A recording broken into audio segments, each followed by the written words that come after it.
오늘부터는 에스겔을 묵상하도록 하겠습니다. 에스겔은 하나님은 강하시다라는 의미를 가진 이름입니다.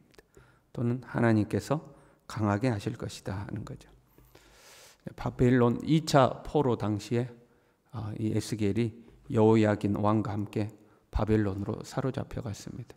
그때 나이가 25살이었습니다. 그리고 5년 뒤에 30살의 나이에 선지자로서 하나님께 부름을 받은 거죠. 원래는 사독계열 제사장 가문의 출신이죠. 제사장이었습니다. 30살의 나이에 하나님께 부름받을 때에 아직 유다가 멸망하지 않아, 최종적으로 멸망하지 않은 시점입니다. 부름받고 나서 7년 뒤에 이제 유다가 최종적으로 멸망을 하게 됩니다.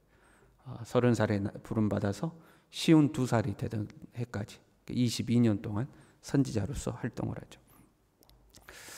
전체 내용은 일반적인 선지서가 그러듯이 비슷합니다.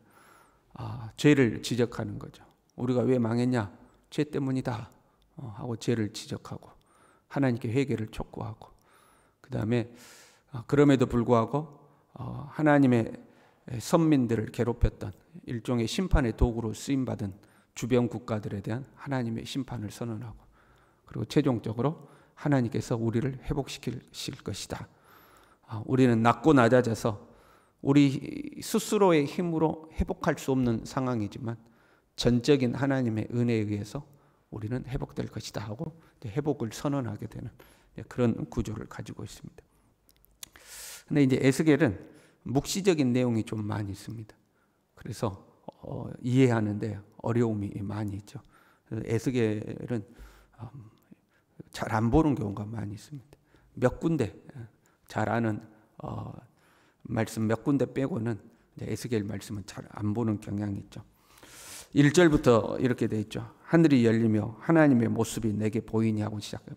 천상의 모습으로 시작을 합니다. 하늘이 열렸다, 하나님의 모습이 내게 보였다 하고 그 하늘이 열려서 보인 모습을 기록하고 있는데, 솔직히 여러분 일부러 끝절까지 읽었거든요. 뭔 말인지 알겠습니까? 이게 잘 그려지지가 않죠. 4절부터 생물의 형상이 표현이 됩니다. 그리고 26절에 가면 하나님의 모습이 이제 나오는 거죠. 근데 사실 정확하게 무슨 의미인지 알 수가 없습니다. 그게 이제 우리의 실수거든요. 이러한 모습들에 대해서 의미를 부여하려고 하는 거죠. 내 얼굴, 내 날개, 내 손은 생물이 그렇게 생겼잖아요. 하나님의 무소부재와 전지하심을 상징한다. 숯불과 횃불 모양은 죄악을 소멸시키는 하나님의 거룩함을 상징한다. 불이 생물 사이에 오르락내리락 하는 것은 하나님에 대한 열심을 상징한다. 주로 이제 학자들이 이렇게 해석을 붙여놓는 거예요. 사람의 얼굴은, 생물이 이제 내 얼굴이 있잖아요. 사람의 얼굴은 지혜를 나타내는 인격적인 하나님의 모습이고, 사자의 얼굴은 용맹을 상징하면서 하나님의 주권을 의미하고, 소의 얼굴은 성실을 상징하면서 창조적 힘을 상징하고 있고, 독수리의 얼굴은 민첩함을 의미하고 왕의 힘을 상징하고 있다. 뭐 이렇게 이제 의미를 부여하는 거죠. 바퀴는 뭐다, 눈이 가득한 건 뭐다 하고 자꾸 의미를 부여하는데, 목회자에 따라서, 학자들에 따라서 그 의미가 조금씩 다 다릅니다. 자기 나름대로 의미를 부여하는 거니까요. 그런데 사실 에스겔도 이것이 무슨 의미인지 몰랐습니다. 그냥 보이는 대로 기록해 놓은 거예요. 하늘문이 열리고 이 천상의 모습이 보였는데 내 생물이 이제 보였단 말이에요. 근데 내 생물이 사실은 희한하게 생긴 거예요. 얼굴이 사면으로 있고, 내 날개가 있고, 내 손이 있고, 그 모습을 그냥 자기가 본 대로 기록해 놓은 거죠. 나중에 가서야, 10장에 가서야 이들이 천사라는 것을 에스겔이 기록해 놓습니다. 그때 본 것이 천사였구나 하고 이제 기록을 하죠. 우리가 이제 요한계시록, 지금도 홈페이지에 그 강의는 올라가 있습니다. 요한계시록을 보면 요한계시록도 비슷하죠. 요한이 하나님이 보여주신 천상의 모습을 이제 기록을 하는 건데, 하나님이 요한에게 사실 한 편의 영화를 보여주듯이 쫙 드라마를 보여주신 거거든요. 지금이야 우리가 영상이 대중화가 되어서 우리는 거의 모든 정보를 영상으로 이제는 접하는 시대가 됐잖아요. 그리고 SF 영화 같은 것은 인간의 상상력을 최대한 동원해가지고 뭐 때로는 외계인을 만들어내기도 하고, 때로는 지구상에 존재하지 않았던 생물들을 괴물로 만들어내기도 하고, 인간의 상상력이 막 그렇게 만들어내잖아요. 그런 영화를 우리는 보면서 그러한 영상에 익숙해져 있죠. 그러나 이 성경 시대의 사람들은 한 번도 그런 영상을 본 적이 없습니다. 하나님께서 그런 요한에게 영화를 보여주듯이, 한편의 SF 영화를 보여주듯이 종말에 있어질 일들을 쫙 펼쳐 보이신 거죠. 근데 요한으로서는 상당히 당황스러운 거죠. 처음 보니까 너무너무 당황스러운 거죠. 지금 에스겔도 마찬가지죠. 처음 보는 겁니다. 하늘문이 열리고 천상의 모습을 지금 처음 보는 거예요. 얼마나 신기하겠어요. 여러분, 오늘 여러분이 우리가 새벽에 기도하다가 하늘문이 열려서 탁 천상의 모습이 보여요. 그러면 내가 상상했던 거하고 비슷한 것도 있고 다른 것도 있고 그럴 거 아니에요? 그럼 처음 보는 건데 저게 뭔지 어떻게 알겠습니까, 여러분? 요한계시록에 보면 요한은 가끔 물어보거든요. 저게 뭡니까? 하고 이제 물어보거든요. 물어봐서 대답해 주면 아는 거죠. 그런데 대답해 주지 않으면 이게 뭔지를 모르는 거죠. 뭔지 모르는 거예요. 그러면 그냥 모르는 것은 모르는 대로 그런갑다 하고 가는 거죠. 여러분, 영화 볼 때에 막 이 감독의 상상력으로 만들어진 괴물이 나왔는데 괴물이 머리가 막 7개가 달렸어요.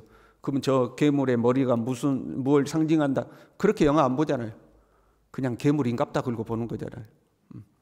그처럼 그냥 보이는 대로 그냥 보면 되는 거죠. 이것이 실제하는 생물인지 아니면 상징적으로 하나님이 보여주신 것인지 에스겔도 그걸 보고 분별하기가 힘들었을 겁니다. 그러지 않겠습니까? 하나님이 나에게 환상을 여러 보여주셨는데 상징을 보여주시는 건지, 진짜 천상에 가면 저런 생물이 존재하는 건지 에스겔도 사실은 분별을 못하는 거죠. 우리가 요한계시록과 비춰보면 요한계시록에도 이런 생물의 모습이 나오고 예수님의 모습이 나오고 하늘의 보좌의 모습이 나오지 않습니까? 요한계시록은 어느 정도 상징이 있다는 것을 우리가 알죠. 그렇잖아요.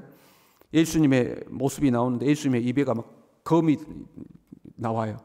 그럼 여러분, 실제로 예수님의 입에 검이 나옵니까? 그거 아니잖아요. 예수님의 입에서 검이 나오면 얼마나 기괴한 모습입니까?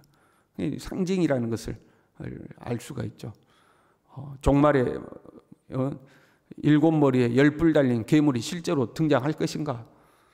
상징으로 보여주셨다는 것을 우리가 어느 정도 이해를 할 수가 있죠. 그러니까 이런 어떤 천상의 모습, 환상의 모습이 나오면 성경에서 거기에 대한 특별하게 해석과 의미를 따로 기록해 놓지 않으면 굳이 이 어려운 것을 풀려고 할 필요가 없는 거예요. 날개는 뭘 상징한다, 눈은 뭘 상징한다, 이렇게 풀 필요가 없어요. 그냥 에스겔이 하늘문이 열렸고 천상의 모습을 봤는데 천상에 저런 존재가 있었구나, 이제 이렇게만 이해하고 넘어가면 되는 거죠. 근데 이런 모습을 그러면 하나님은 에스겔에게 왜 보여주시고 에스겔은 왜 이걸 굳이 다 자세히 기록해 놨을까요?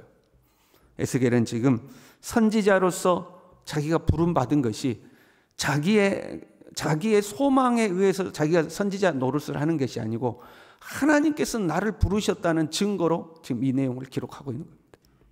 내가 원래 제사장이었는데 어떻게 선지자가 됐느냐? 어느 날 하나님이 나에게 하늘문을 열으시고 나에게 이런 모습을 보여주시고 나에게 선지자 소명을 주셨다 하고 자기의 선지자 소명이 하나님께로부터 왔음을 알리기 위해서 이 내용을 지금 기록하고 있는 거죠. 간혹 저에게 간혹 묻는 사람들이 있어요. 목사님은 어떻게 목사님이 되셨습니까? 소명을 확인하고 싶은 거죠. 못 믿어서 물어보는 경우도 있지만 우리가 저 사람 진짜 하나님께 부름받은 사람 맞아? 못 믿어서 소명을 물어보는 경우도 있지만 궁금해서 확인하는 경우도 있잖아요. 목사님은 어떻게 목사님으로 부름받았지? 저분은 어떻게 선교사님으로 부름받았지? 우리가 궁금해서 물어보는 경우도 있잖아요. 뭔가 그러니까 목사님이나 선교사님이나 이런 분들은 뭔가 보통 사람들에게는 없는 하나님으로부터 뭔가 특별한 부름이 있지 않겠는가 하는 우리의 그런 기대. 그런데 그게 이제 궁금하니까 하나님으로부터 어떤 부름을 받았습니까 하고 이제 물어보는 거죠. 여러분, 그때에 제가 만약에 여러분이 목사님 어떻게 부름 받았어요? 그랬더니 제가 어느 날 기도하고 있는데요, 갑자기 하늘문이 쫙 열리더니 막 천국의 모습이 보이는 겁니다. 근데 뭐 이상한 생물이 있는데 막 눈이 막 있고 날개가 있고 바퀴가 있어서 막 다니는데 그 위로 하나님의 형상이 있는데 막 찬란한 빛이 비치더라고요. 그러면서 하나님의 음성이 들리기를 내가 너를 주의 종으로 불렀다 하시더라고요. 그럼 여러분 막 은혜가 돼요, 안 돼요? 와, 하나님이 확실히 부르셨구나 막 이러지 않겠어요? 지금 에스겔이 그 이야기하고 있는 거예요. 에스겔이 어느 날 하늘문이 열리더니 막 그러더니 이제 2장에 가면 하나님의 음성이 나오는 거예요. 인자야 하고 하나님 부르시는 거예요. 나 이래서 선지가 됐다, 그 이야기하고 있는 거죠. 이 소명이 중요한 거죠. 하나님이 나를 부르셨다 하는 거예요. 목회자들을 선택할 때도, 우리가 목회자들을 선택할 때도, 부목사님을 선택하거나 할 때도 가장 기본적으로 확인하는 것이 이 사람이 목회자로서의 소명이 분명한가 하는 거죠. 어느 학교를 다니고 얼마나 공부를 많이 하고 뭐 이런 것보다 더 중요한 것이 소명이 있냐 하는 거죠. 하나님으로부터 부르심이 분명하냐 하는 거죠. 요즘 목회 지망생들이 줄어든다고 그래요. 가만 보면요, 교회가 부흥하고 이 교회가 좋은 시절을 보낼 때는 목회 지망생들이 늘어납니다. 근데 교회가 힘들고 사회적으로 지탄받고 사회적으로 비난받고 그러면 목회 지망생들이 줄어드는 거죠. 한편으로는 서글픈 일이지만 한편으로는 잘 됐다 싶을 때도 있어요. 여러분, 하나님의 소명이 환경과 상황에 따라서 달라지진 않을 거 아니에요.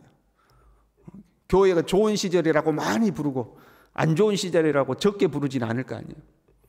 그러니까 하나님의 부르심이 없이 야 저거 보기에 좋으니까 나도 한번 해봐야겠다고 뛰어든 사람이 많다는 거예요. 소명이 없는 거죠. 하나님의 소명은 좋다고 부르고 안 좋다고 안 부르겠어요. 시절이 좋든 안 좋든 하나님의 필요한 사람을 부르지 않겠습니까? 그런데 이 소명이 없는 거죠. 그럼 목회자면 소명이 있는가? 우리는 모두 다 하나님께 부름받은 사람들인 줄로 믿습니다. 로마서 1장 6절에 너희도 그들 중에서 예수 그리스도의 것으로 부르심을 받은 자니라. 우리는 예수 그리스도의 것으로 부름받았어요. 그 중에 어떤 이는 사도로, 어떤 이는 선지자로, 어떤 이는 복음 전하는 자로, 어떤 이는 목사와 교사로, 어떤 이는 장로로, 어떤 이는 권사로, 어떤 이는 집사로. 하나님께서 각자를 부르셔서 세우셨어요. 각자의 직분이 있는 거. 교회 안에 직분만 있는 것이 아니에요. 우리의 가정에서 나의 포지션이 존재하고 나의 직업에 있어서도 하나님의 부르심이 있는 거예요. 어떤 이는 사업가로, 어떤 이는 농사짓는 자로, 어떤 이는 어머니로. 하나님이 다 부르신 거예요. 하나님이 나를 부르셨다. 하나님이 나를 기술자로 부르셨다. 하나님이 나를 장사하는 자로 부르셨다. 그런 어떤 부르심의 확신이 있어야 되는 거예요. 하나님이 나를 부르셨다. 하나님. 꼭 여러분 목사만 부르심의 확신이 있어야 됩니까? 모든 사람이 하나님이 나를 부르셨다는 이 확신이 있어야 돼요. 하나님이 나를 부르셨다는 확신이 있으면 삶의 환경이 어려워졌다고 해서 그 자리를 도망가지 않아요. 나를 이 가정의 아버지로 부르셨다, 어머니로 부르셨다, 힘들다고 때려치우고 도망가지 않는다. 하나님이 나를 부르셨으니 하나님의 부르심에 응답을 하는 거죠. 그 부르심의 확신이 있어야 돼요. 에스겔은 나는 확실히 하나님이 부르셨다, 하나님이 부르실 때 이런 신비한 하나님의 은혜가 있었다 하고 이야기하는 거죠. 부르심을 받은 자의 특징이 에스겔이 본 이 환상의 천사들의 모습 속에 담겨져 있어요. 천사들의 모습 중에 반복적으로 나오는 게 있어요. 12절에 보면요, 영이 어떤 쪽으로 가면 그 생물들도 그대로 가되 돌이키지 아니하고 일제히 앞으로 곧게 행하며, 20절에도요, 영이 어떤 쪽으로 가면 생물들도 영이 가려 하는 곳으로 가고 바퀴들도 그 곁에서 들리니 이는 생물의 영이 그 바퀴들 가운데 있습니다. 그들이 가면 이들도 가고 그들이 서면 이들도 서고. 철저히 하나님의 영이 움직이는 대로 이 생물들이 움직이더라, 이걸 강조해서 기록하고 있어요. 하나님의 영에 통치받는 모습이죠. 철저히 하나님의 영의 통치를 받는 거예요. 이것이 부름받은 자의 모습인 거예요. 하나님이 나를 부르셨으면 내가 원하는 대로 가고 내가 원하는 대로 멈추는 것이 아니라 하나님의 영이 나를 이끄시는 대로, 하나님이 가라 하시면 가고 서라 하시면 서고 하나님의 인도대로 산다 하는 거죠. 지금 에스겔은 자신의 사역이 이러할 것을 암시하고 있는 겁니다. 저와 여러분도 이렇게 살아야 할 줄로 믿습니다. 하나님이 우리를 부르셨어요.